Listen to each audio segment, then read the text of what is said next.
Let's talk some toys in here. Hey, what's up everyone? Today it's the man-child. Okay, so today up for review, finishing off my last of the Master Universe, Masterverse Wave 7 figures. I think she's the last one to Wave. I'm not sure if... I think Manny Faces is coming out too. I think he's part of Wave 7. I'm not sure yet. We'll see once he comes out. But we got the Revalation Evil-Lyn.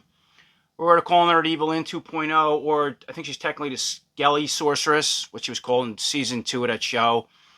Yeah, I was pretty mixed on his figure at first. Wasn't really something I cared about when I first seen images of her. But once I got her in hand, I'm like, okay, cool, another Evil-Lyn variant. I like that bat helmet she has, the fur piece around her neck, which is now plastic.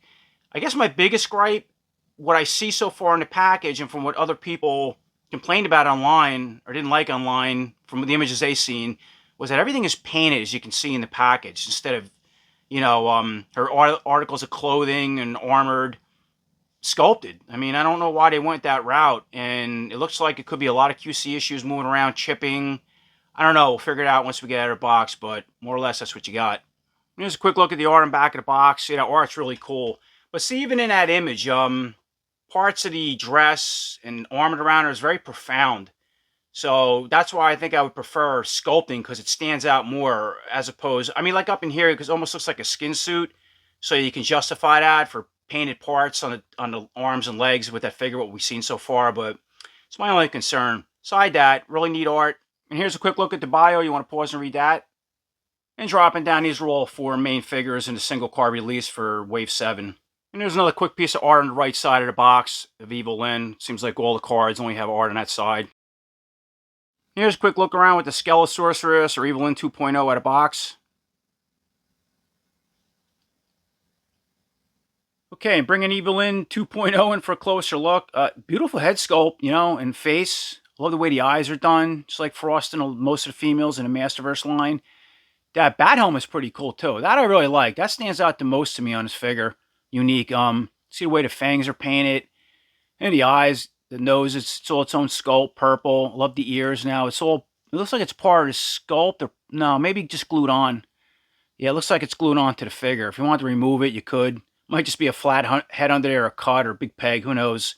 Not meant to come off. But yeah, that's really neat. I like that. As far as your head articulation now with this collar on, it's trying it. Mine can't really move. It gets hindered because of the, if you spin it around, this bat piece has like a long... It travels down, I'll show you in a second, and it hinders the articulation in the head and neck because of this plastic collar, which would have been cool if it was fur, but got a big piece of plastic. But see, I can't even move the head. Won't even go forward, back, or anything. Here's a closer look at the head and features if you're interested. So moving down to the buck and this collar piece, so like I said, it's a big piece of plastic. It is flexible, but it's interesting that it just kind of goes around the neck and sits over the shoulders. You don't have to take the head off, right? So, all right, let's take a look at this first, right? So we have the piece. I'll turn around. You can see all the detail in the back. Sculpted pretty well, dark blue, and that's what the cape is. Looks like, I think, is attached to. I'm not sure we can remove it yet. But here's her cape. Same, very similar to Frosta, but in a purple instead of blue with the jagged edges. I think design might be a little bit different. Once we get it off, take a look at it. And it has 4 straps, if you can see that on it, and that's going to go slide up her arms, so when she spreads her arms out, looks like a bat wing or something. We'll do that soon, but let me take this piece off. So that's it. It pops right off, and there's your Evil-Lyn 2.0 without it. There's the front, here's the back, and here's what I'm talking about with this bat helmet. Yeah, a little like a bat tail hanging off the bat head of this bat helmet, bat hat. So you can see that now she has really good head articulation without the cape, right? We go, well, somewhat, maybe that far, go all the way forward and then down. It's hindered because of this, obviously, just like Frosta. So taking a look at the collar and cape while we have it off, right? So we already showed it's just a soft piece of plastic. How it comes off? Yeah, and of course, like I said, the cape's attached to it. So let me spread the cape out, do it upside down. You kind of see the overall design, how wide it is, something like that. Nice material done in purple.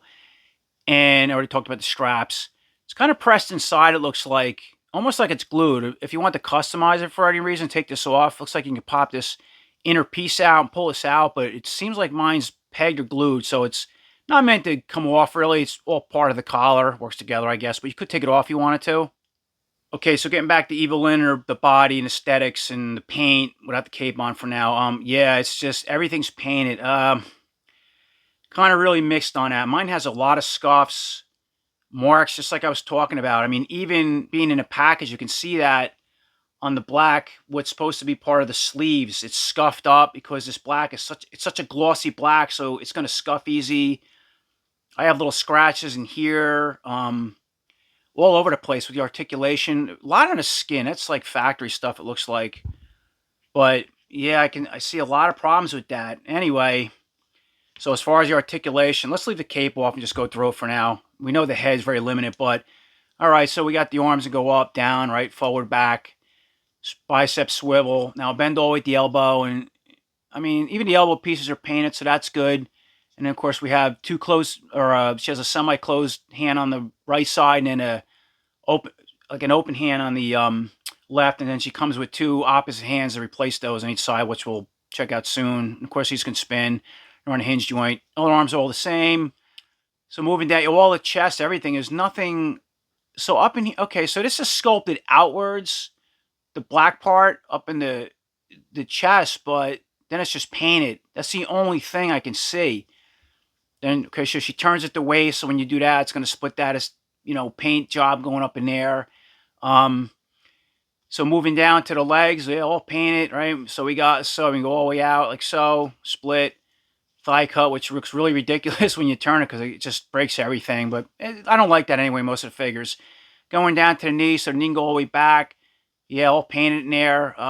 Spin at the boot, right? And of course the lower part of the foot, go up and down and rock side to side. It's kind of on a hinge joint. The legs are all the same as far as design, but yeah, it's, you know, it's a beautiful figure. I kind of wish, yeah, I wish this was all sculpted clothing. That would have been a lot better. Huh. So there's the back of all the painting aesthetics. Even now, it's just a mess everywhere on mine. Some areas are chipped, scratched. And it might just be my figure, but yeah, very sensitive to all this out here. And then, of course, she has a see, so the dress. Okay, so she does have this little dress piece. It's hard, doesn't come off. You see that whole painted, you know, up in there. And then if you move the back piece up, which we'll take the head off soon, you can see it's all painted up in there like so. I'm just removing the head real quick, just give you more detail. So just painted purple in here. See that better, right? It's all the back and how flexible this piece is. And just here's the rest of the body, the upper part of the body with the neck to ball peg. Just see where all the paint and everything is without the head on or collar on the back. And I also have like a lot, you can see all the imperfections here, all on my arm. It's cool, I do paint the nails black, so you do get that on the fingers. And even the hinge joint going in here is black, but yeah, I got a lot of issues on mine, all over the place. Okay, going back to this cape collar piece with these straps, I'm thinking, because I already tried to put it back on, you can't really stress your arms through here, so I'm thinking that with the cape, this piece off, we're going to take the hand, so we'll take the hands off for a second, pop this one out, then go to the left side and take this hand out. So I'll start with the right side. I took a little screwdriver to help stretch these, we'll stretch your pieces on like this maybe, slide this arm through there like that and slide it all the way up. And then do the same to the left side. You got to work with these a little bit and stretch them, get it over, and then slide it up the arm like I did on the right side. So I'll do that. And then once you get them on that far, you can work this. That's how I did on this one, this elbow piece up to the bicep swivel, I guess. And this would go right around the forearm. And then put your collar piece back on. So putting her hands back on, jumping into her limited accessories, you get another pair of hands.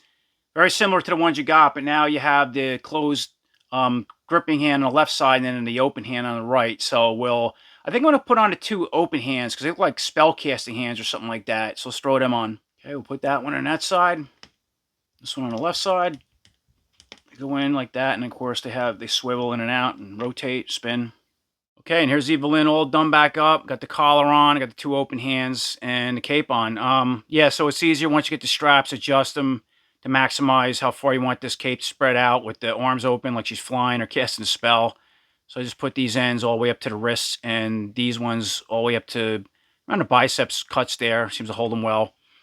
All right, check her out. So, yep, got her hands open here. Bat wing all spread like that. Front and the back, and you can roll these out and adjust them. Okay, and I set my Skelesorceress up, or Evil-Lyn 2.0, flying, levitating. Cape and everything all set up. We can position her off the figure stand. Check that out. And the only other accessory she comes with is her short staff. You know, yeah, done in the silver with the purple gem in it, stone. So I give her that, and that's about it. So, and the spare hands. And of course, I had to put a closed gripping hand in, so I just put the one in the back and the right side, and we'll put the staff in hand like so. Okay, and with the cape on and open, hands spread, and of course we got her magic staff, the short one in the right hand. That's about it.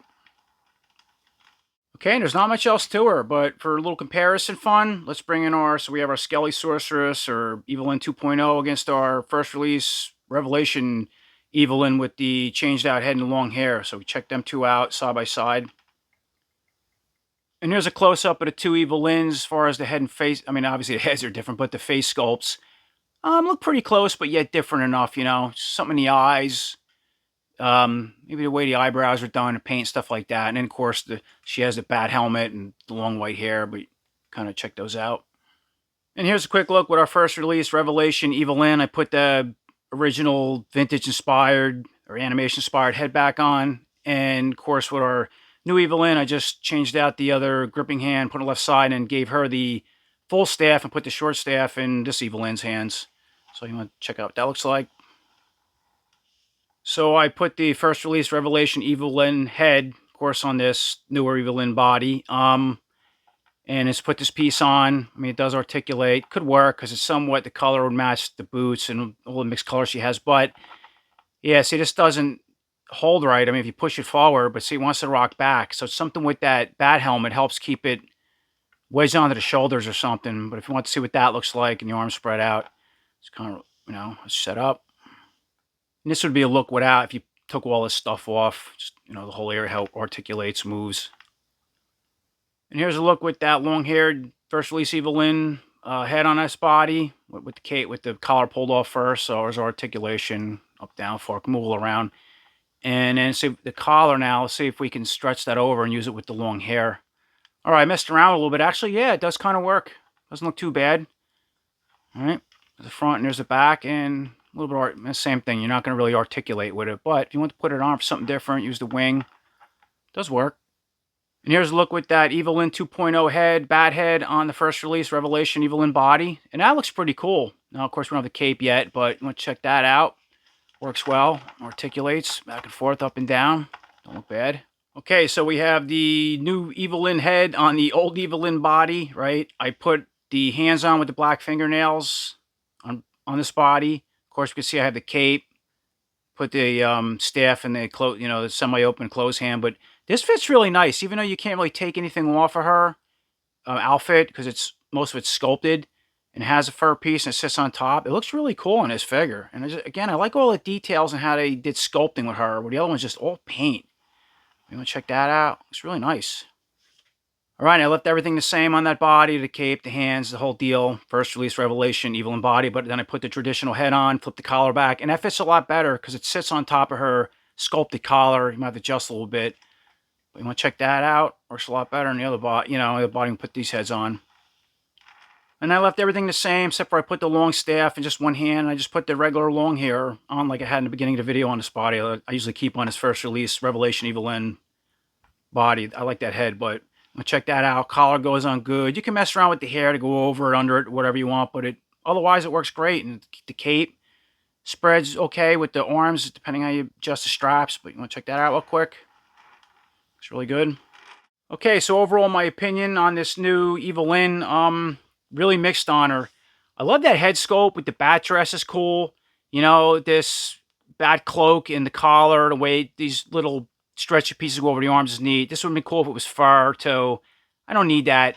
What really ruined this figure for me is all the paint. It's almost like I have a feeling Mattel cut. They intended to do sculpting on her all over the body and all these areas that are paint. It's supposed to be her clothing and armored.